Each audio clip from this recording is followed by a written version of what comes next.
The tragedy of Nigeria began in 1986 when we did the structural adjustment program. When we were persuaded to devalue our currency every week for 32 years.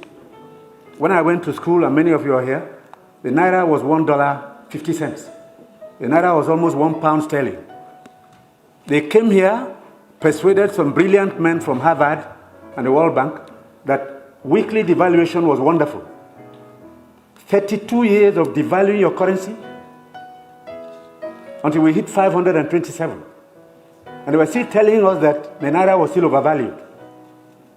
That brought poverty, misery upon us. Then interest rates went to 30%. So nobody could build a factory, start a farm, produce anything, or create jobs. Because every time you bring in a shipload of rice, you also bring in a shipload of unemployment.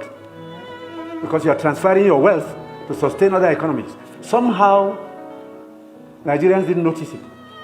So we became a nation of importers. Toothpicks. Each year it cost us $18 million.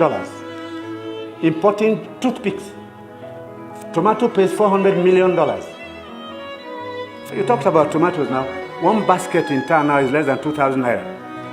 The farmers are losing money because the processors don't have enough funds to set up factories.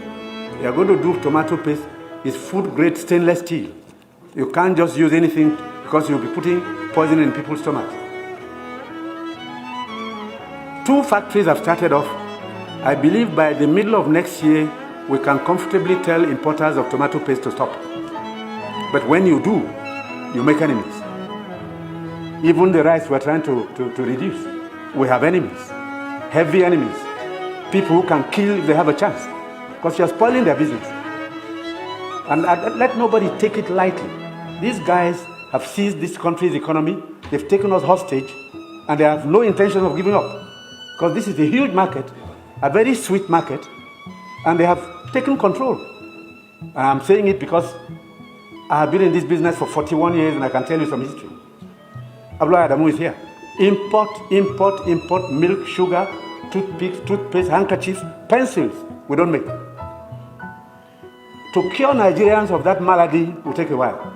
It will take a strong government. That's the truth. And they are not happy that we're cutting down. When we cut down, they lose money there. So you see all sorts of publications. We're telling lies. We're not growing rice. We're trying to demoralize the local farmers and make sure that the economy fails. That's the story of imports. Now, I read a story recently in the newspapers. The French ambassador, the champagne ambassador in Nigeria, gave an article to The Guardian. He said Nigerians love life. We are the biggest consumers of champagne on planet Earth. More than the French who make it. There are parties you attend in some places where the only drink is champagne. Of course, the individual is free to spend his money, but his money comes from Nigeria's commonwealth. So on imports, it will take a while for us to get used to local goods and accept that we should consume what we produce and produce what we want to consume. So I take your point. We have to take stern measures to cut down on imports because these young boys and girls who have no jobs today are not going to allow us to carry on enjoying life at their expense. They need jobs. They need jobs. They are children.